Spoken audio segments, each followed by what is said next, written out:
অনেকগুলো ট্রেন, ততোধিক rail station, দেশের বিভিন্ন প্রান্ত থেকে পাওয়া যাচ্ছে একের পর এক ডেড বডি। কে ঘটাচ্ছে এসব?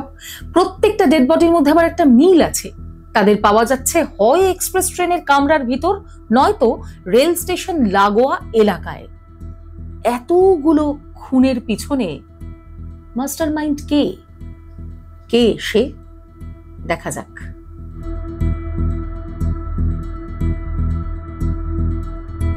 আমাকে দেখে হাসছে কেন মেয়েটা? ফোন কানে, নিশ্চয়ই বয়ফ্রেন্ড। তার মানে বয়ফ্রেন্ডকে হেসে হেসে বলছে যে সামনে একজন খোঁড়া মানুষ হাঁটছে। এটা বেশ মজার, তাই না? এবার আমি মজা দেখাচ্ছি। এই খোঁড়াকে আজীবন মনে রাখবি তুই, বদতমিজ লড়কি। পিঠে ব্যাকপ্যাক, গায়ে সাদা কালো জার্সির মতো দেখতে ফুল স্লিভ টি শার্ট। 29 বছরের রাহুল গুজরাটের উদভাদা রেল স্টেশন থেকে কিছুটা এগিয়ে আলো আঁধারি রাস্তায় দাঁড়িয়ে এসবই ভাবছিল। এগিয়ে আসছে 19 বছরের এক তরুণী, তারও কাঁধে ব্যাগ, কানে মোবাইল, কারোর সঙ্গে কথা বলছে। সত্যি মুচকি মুচকি হাসছে, হয়তো একবার চোখাচোখি হয়েছে রাহুলের সঙ্গে।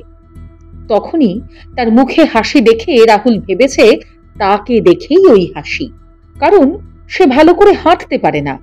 ছোটবেলায় পোলিও হয়েছিল, তারপর চিকিৎসা ভালো হয়নি, আর তাই এই পঙ্গুত্ব। তরুণী হঠাৎ দেখলো সামনে খুঁড়িয়ে খুঁড়িয়ে হাঁটা ছেলেটা দাঁড়িয়ে পড়েছে, তার দিকেই তাকিয়ে।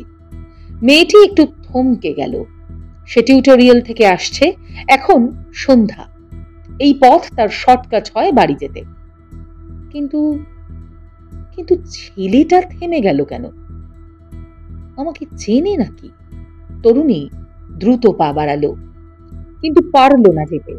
হঠাৎ একটা হ্যাঁচকা টান মারল যুবক, মুখ চেপে ধরলো এক হাতে, অন্য হাত দিয়ে টানতে টানতে নিয়ে যাচ্ছে পাশের আম বাগানে, যেদিকটা নিকষ কালো অন্ধকার। তরুণী বুঝতে পারছে কি ঘটতে চলেছে।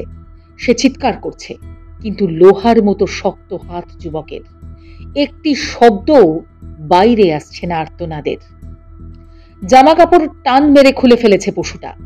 তরুণী শেষ চেষ্টা করলো, হাত জোর করে বলল, ভাইয়া ভাইয়া প্লিজ মত করো, হাত জোড়তা হুঁ, মোবাইল পার্স নিয়ে নাও।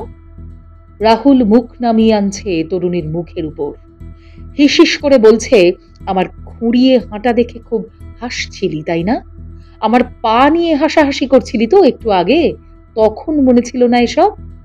তরুণী হাউমাউ করে কেঁদে বলল, বিশ্বাস করো আমি তোমাকে দেখে হাসিনি, আমি ফোনে কথা। আর কোনো কথা বলার সুযোগ দিল না রাহুল।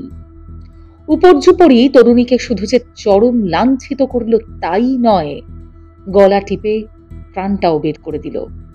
তারপর ধীরে সুস্থে ফিরে এলো রেল স্টেশনে।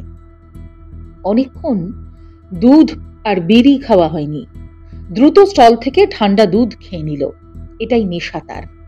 এবার বিড়ি, আর একটা প্রিয় নেশা, ব্যাগে আছে। পিঠে হাত দিল রাহুল। ব্যাগটা? পিঠে তো ব্যাকপ্যাক ছিল, কোথায় গেল? সর্বনাশ, ওখানেই রেখে এসেছে নাকি তাড়াহুড়ো করে? নির্ঘাত তাই। রাহুল চকিতে সতর্ক ভঙ্গিতে ছুটল আবার। কিন্তু এ কি? এরই মধ্যে পুলিশ এসে গেল। তার মানে তার ব্যাগ পুলিশ পেয়ে যাবে। রাহুলের মেরুদণ্ড থেকে একটা ঠান্ডা স্রোত বয়ে গেল। আর নয়, পালাতে হবে এবার। রাহুল পালাচ্ছে। এখন সে উঠেছে বেলাগাভি মানুগুরু এক্সপ্রেসে। এই কামরা প্রতিবন্ধীদের জন্য। রাহুল বেল্লারি থেকে উঠে দেখল কামরা ফাঁকা। একজন মধ্যবয়সী মহিলা বসে আছেন, আর তাকে দেখেই সেই মহিলা রামানাম্মা চিৎকার করে বলছেন, এখানে উঠেছ কেন? এটা মেয়েদের জন্য রিজার্ভড। রাহুল ঠান্ডা মাথায় বলল, এটা মেয়েদের নয়, এটা আমাদের মতো প্রতিবন্ধীদের। আপনি নেমে পরের স্টেশনে যান। রাহুল বসে এবার বিড়ি ধরালো। আয়েশ করে খাওয়া যাক, কোনো এক স্টেশনে নেমে যাওয়া যাবে। কিন্তু মহিলার গলা আবার, এই কামরার মধ্যে বিড়ি খাবে না, নেভাও, ফেলে দাও বিড়ি। চিৎকার।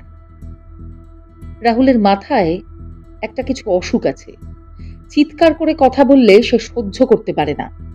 তার উপর আবার বিড়ি ফেলতে বলছে। কত বড় সাহস!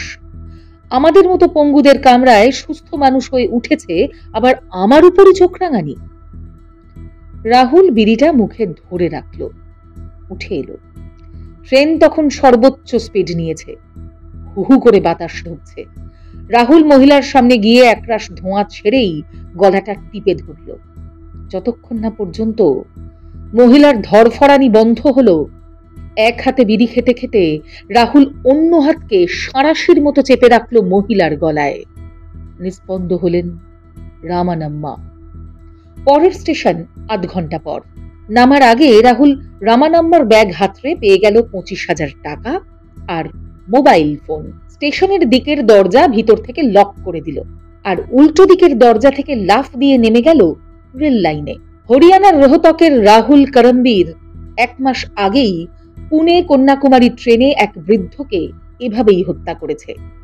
প্রতিবন্ধীদের সুস্থ মানুষরা কৃপা করুণার চোখে দেখে, আর সুযোগ পেয়ে সেই প্রতিবন্ধীদের কামরায় উঠে পড়ে তারা। কেন?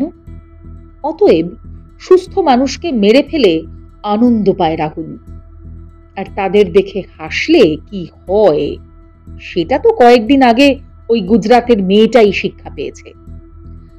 কাটিহার হাওড়া স্টেশনের এসি 3 টায়ার কামরায় সৌমিত্র চ্যাটার্জি নামক প্যাসেঞ্জার উঠছেন না কেন? হাওড়া স্টেশন তো এসে গিয়েছে। কম্বল মুড়ি দিয়ে শুয়ে আছেন। রেলকর্মীরা ভদ্রলোককে ডাকতে গিয়ে দেখলে গলায় ক্ষত, রক্ত জমাট। কাটিহার এক্সপ্রেসে সৌমিত্রকে কোনো এক সহযাত্রী হত্যা করে পালিয়েছে। কে এই অপরাধী? রাহুল করমবীর।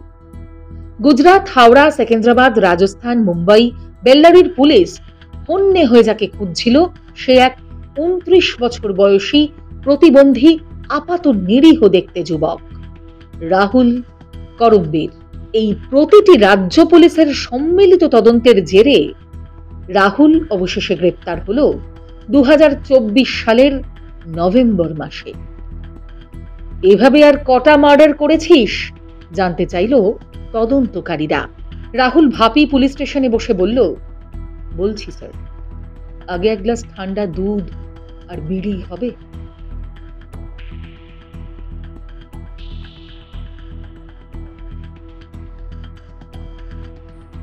ফলো করুন বর্তমান।